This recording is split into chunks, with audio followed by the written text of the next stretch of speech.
एक मैच का रेट क्या है, खिलाड़ी को पैसे कितने मिलते हैं? उस वक्त एक मैच का 4 करोड़ रुपया था फिक्स करने का। उसने कहा है आराम ना खेड ते ज्यादा फन्ने खाना बन। मैंने इसको फिर कहा, मैंने कहा पानी पिया ते बाहर जा। उन्होंने कहा बस हमारे साथ मिलके काम करो, नहीं तो तुम्हें भी मार देंगे, तुम्हें तुम्हारी फैमिली को भी मार देंगे। कामन अकमल वगैरह ने इन्होंने बहुत पैसा लेके ये मैच बेचा। मैं ये हल्फन चीज़ कहता हूँ।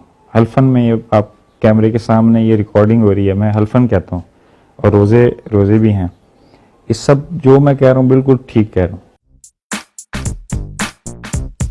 अस्सलाम वालेकुम नाज़रीन, आप देख रहे हैं उर्दू पॉइंट। मैं हूं फारूक शहबाज बड़ाइच।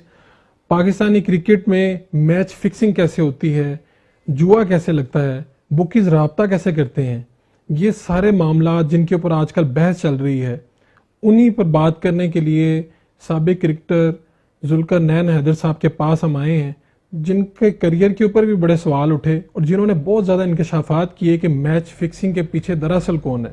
उन्हीं से बात करते हैं। देखें जी, मैच फिक्सिंग तो होती है क्योंकि हर 3 महीने बाद 6 महीने बाद कोई ना कोई स्कैंडल आता है।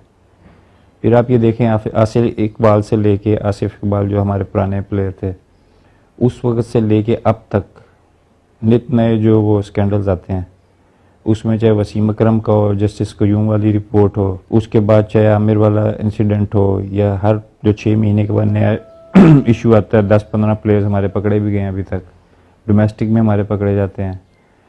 तो फिक्सिंग तो है और माफिया जो है वो काम करता है अपना, लेकिन ये है कि हम इसको रोक नहीं सकते, हम इसको कम ज़रूर कर सकते हैं। देखिए, मैं तकरीबन 20 साल डोमेस्टिक खेला हूँ, ठीक है। मैं इनके उसमें शिकंजे में नहीं आया, मैंने हमेशा इनके अगेंस्ट गया हूँ, चाहे वो डोमेस्टिक शुरू से लेके अब तक।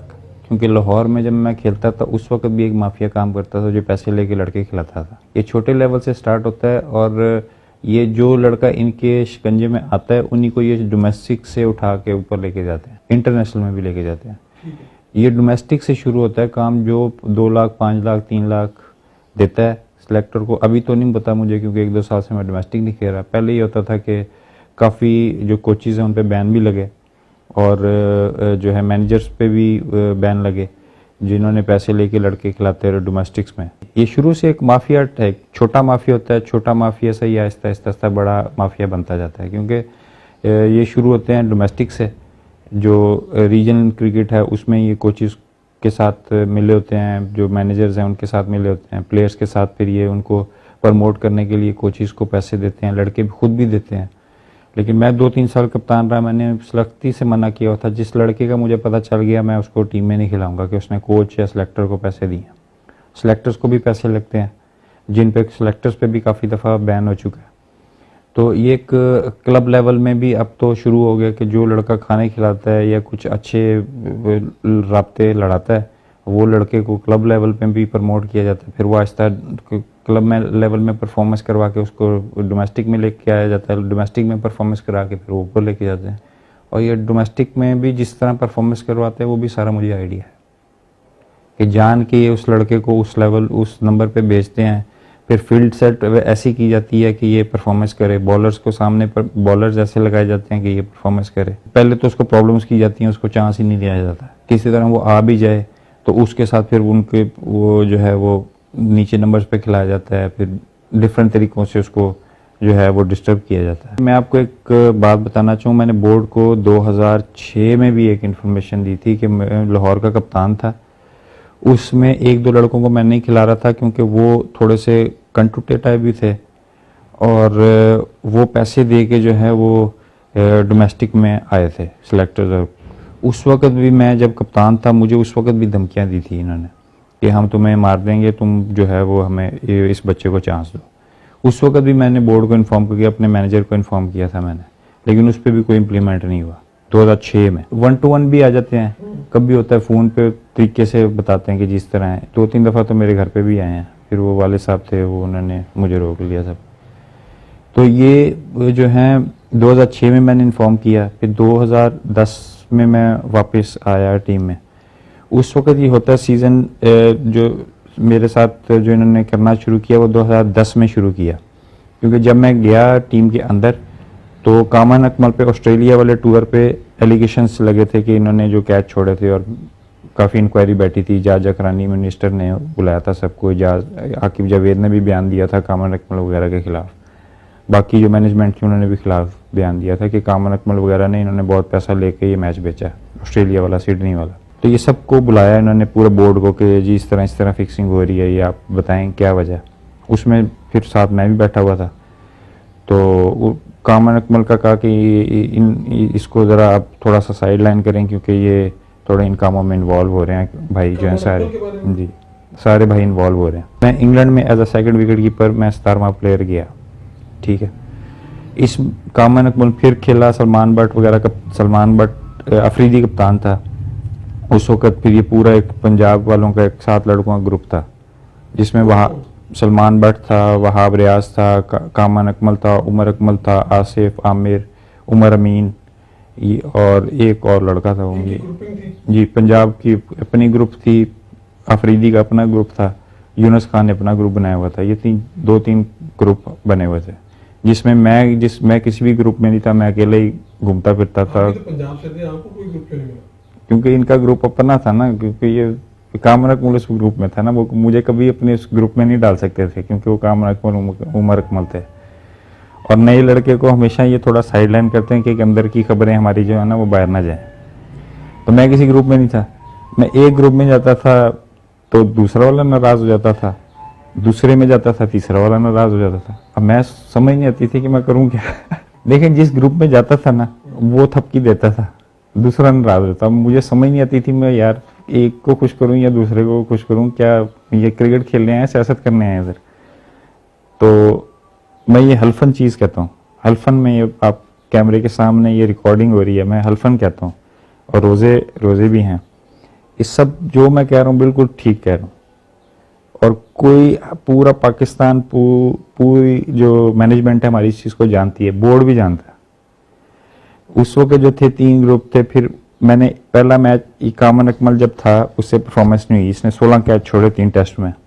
उसके बाद जो इंग्लिश मीडिया था, पूरी दुनिया का मीडिया था, उन्होंने कहा कि यार Zulqarnain Haider best wicket keeper आपके पास है, यंगस्टर है, उसको आप क्यों नहीं चांस देते। तो उस वक्त जो है फिर इन्होंने मुझे चांस दिया, मैंने पहले मैच में ही 88 किया, वर्ल्ड रिकॉर्ड किया। गिलक्रिस्ट का 16 साल के बाद मैंने रिकॉर्ड तोड़ा। माइनर सी इंजरी थी मुझे टेस्ट से पहले, जो कीपर्स को होती है, जो अभी भी निकालें तो 5-6 हेयरलाइन फ्रैक्चर मेरे निकले हैं। शफकत राना और यावर सईद ने मुझे अपने रूम में बुलाया, ठीक है, ये मैं हल्फन कहता हूँ। उन्होंने कहा हम आपको वापस भेज रहे हैं और अगर आपसे मीडिया पूछे तो आपने कहना मैं इंजर्ड हूँ। गड़बड़ थी तो शायद अफरीदी पहले टेस्ट के बाद छोड़ के वापस आ गया था कि ये जो है फिक्सिंग कर रहे हैं और ये ग्रुप बनाया हुआ इन्होंने 7 लड़कों। पता चल गया था आप निकालें ऑस्ट्रेलिया वाली सीरीज और इंग्लैंड वाली सीरीज। पहले टेस्ट के बाद अफरीदी रिजाइन करके वापस आ गया था, इजाज बट ने फिर सलमान बट को कप्तान बनाया था। जब इन्होंने मुझे वापस भेजा 88 के बाद, तो मीडिया ने क्वेश्चनिंग की कि भाई एक बंदा इतनी अरसे बाद अच्छा विकेट कीपर आया है, बैटिंग भी उसने वर्ल्ड रिकॉर्ड किया है, कीपिंग भी की है, तो उसको क्यों वापस भेजा गया। तो मेरे से पूछा गया इंजर्ड हो, तो मैंने फिर दरमियान वाली उंगली निकाल के दिखा दी कि ये मैं इंजर्ड हूँ। तो बाकी लोग समझ गए। फिर अगले मैच में ये पकड़े गए सारे, सलमान बट, आसिफ, आमिर वगैरह सारे उसी सीरीज में पकड़े गए। तो फिर मीडिया ने शोर मचाया कि जुल्करनैन हैदर को क्यों वापस भेजा गया, कि किस वजह से ये जो है एक पूरी मोनोपोली थी, पूरा एक प्रोपोगंडा था, प्रॉपर एक 7 लड़कों 8 लोगों का ग्रुप था जो फिक्सिंग में जिनका नाम आया। जनूबी अफ्रीका के खिलाफ मैच खेलते हुए उमर अकमल ने आपको क्या कहा कि क्या करो? तीसरा वनडे हो रहा था मैच, ये बाहर था, उमर अकमल था 12th मैन, मैच फंसा हुआ था। अब इसको पता नहीं बाहर से किसी ने कहा या क्या इसके ज़हन में आया, मुझे तो कोई समझ नहीं आई, लेकिन सब पूरी दुनिया को समझ आ जाती है कि क्या हुआ। ये तीसरे वनडे में आया, मैच फंसा हुआ था, ये मेरे अंदर आया, उसने कहा आराम ना खेड ते ज़्यादा फन्ने खाना बन। उमर अकमल साहब ने गुस्से वाली टोन में, मैं वैसे ही जैसे आया पानी पिलाने, क्योंकि उसको गुस्सा था, बाहर बैठा हुआ था, पानी इसको पिलाना पड़ रहा था, खिलाया इसको रहे, नहीं तो सारे भाई बाहर हो गए थे। तो मैंने इसको फिर कहा, मैंने कहा पानी पिया तो बाहर जा। ये मैंने उमर अकमल को, इसने जाके लगा दी शिकायत वकार यूनुस को। वकार यूनुस कोच था, इसने अपनी बात नहीं बताई, इसने मैंने जो कही वो जाके बता दी इसने जो बाद में मैंने कही, पहले इसने जो मुझे कहा वो नहीं बताया। तो वकार यूनिस ने रात को जब मैच हम हार गए तीसरा वनडे, इस वकार यूनिस ने मुझे बुला लिया कि यार ये तुमने क्या कहा। मैंने कहा मैंने तो कुछ कहा ही नहीं, इसने मुझे ये कहा, मैंने इसको आगे से ये कह दिया। कहता चलो आप अभी जूनियर हो, इस तरह ज़रा कंट्रोल करो ये। मैंने कहा मैंने कुछ कहा ही नहीं, तो ये तो रिएक्शन में मैंने कहा था इसको कि पानी पियाते बाहर जा, मैच फंसा हुआ था। तो फिर मैं रूम में आ गया वापस। वो बुकीज आपको कहाँ पर मिले और उन्होंने आपको क्या कहा? ग्रैंड हयात होटल है दुबई में, 5 स्टार होटल है। उसकी जो लॉबी थी उससे आप बाहर जाएं फूड कोर्ट की तरफ, फूड कोर्ट में हम रोज जाते थे खाना खाने, सारे प्लेयर जाते थे। उधर 2 बंदे मिले हैं, उन्होंने कहा बस हमारे साथ मिलके काम करो, नहीं तो तुम्हें भी मार देंगे, तुम्हारी फैमिली को भी मार देंगे। 2010 में आपका जो करियर है वो अरूज पर था और आप उस अरूज पे करियर को अपना छोड़ के वापस आ गए, हुआ क्या? चौथा वनडे थोड़ा सा मुझे डाउट लगा कि गेम पड़ रही है। 236 करना था, 113 पे एक आउट था, यूनुस खान आउट हुआ, उसके बाद लाइन लगी। ठीक है, उसके बाद जब मैच से पहले मैं थोड़ा डरा हुआ था कि यार ये क्या सीन है। चौथा वनडे मैंने जिताया, उसके बाद मैं निकल गया वहाँ से पासपोर्ट लेके। तो जितवाने के बाद ही जब गेम डली हो, जब इस तरह सारा हो, तो उसके बाद फिर मैंने बैग पकड़ा और जाके मैंने प्रेस कॉन्फ्रेंस करी।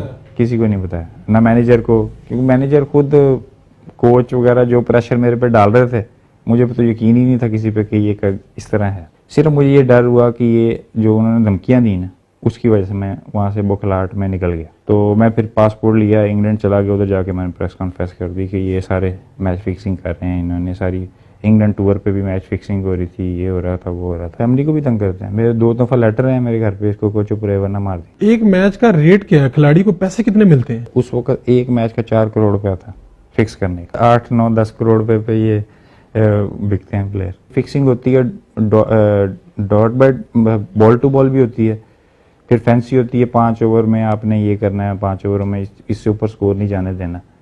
फिर होता है 10 ओवरों से आपने ऊपर नहीं जाने देना, 50 ओवरों में इतना आपने लिमिटेड स्कोर रखना है। क्योंकि हमें पता है सारा, मैंने तो आज तक मैंने नहीं कभी हुआ नहीं, लेकिन मुझे पता है इन चीज़ों। कौन से सीनियर खिलाड़ी और कोच या सिलेक्टर जिनके बारे में आपको लगा हो कि ये लोग मैच फिक्सिंग में मुलविस हैं? जब तक पीसीबी खुद इस पे एक्शन नहीं लेगा कभी कोई ठीक नहीं हो सकता। क्योंकि देखें आप, पीएसएल में जितने कोच आपके लगे हुए हैं, चाहे वसीम अकरम हो, चाहे क्या कहते हैं मुश्ताक अहमद हो, चाहे मोइन खान हो, चाहे एक दो और कोच जो लगे हुए हैं, ठीक है, जो असिस्टेंट कोच भी हैं, उन पे जस्टिस क्यूम की आप रिपोर्ट निकालें, सारे जिनके नाम जस्टिस क्यूम की रिपोर्ट में है वो सारे पीएसएल के साथ लगे हुए हैं। तो आप क्या लड़कों से क्या एक्सपेक्ट करेंगे? मोइन खान जो ऑस्ट्रेलिया में पकड़ा गया जुआ खेलते हुए, उसको सिलेक्शन कमेटी से हटा दिया गया। अब वो कोयटा ग्लैडिएटर का कोच होगा, जो कोयटा ग्लैडिएटर में प्लेयर होंगे, जो मोइन खान को मिलने आएगा वो प्लेयरों से नहीं मिलेगा ना, चाहे वो बुकी हो, जो मर्जी हो। तो बाद में प्लेयर्स पकड़े जाते हैं, मैनेजमेंट उधर की उधर है, प्लेयर्स बेचारों पे पाबंदियां लग जाती हैं।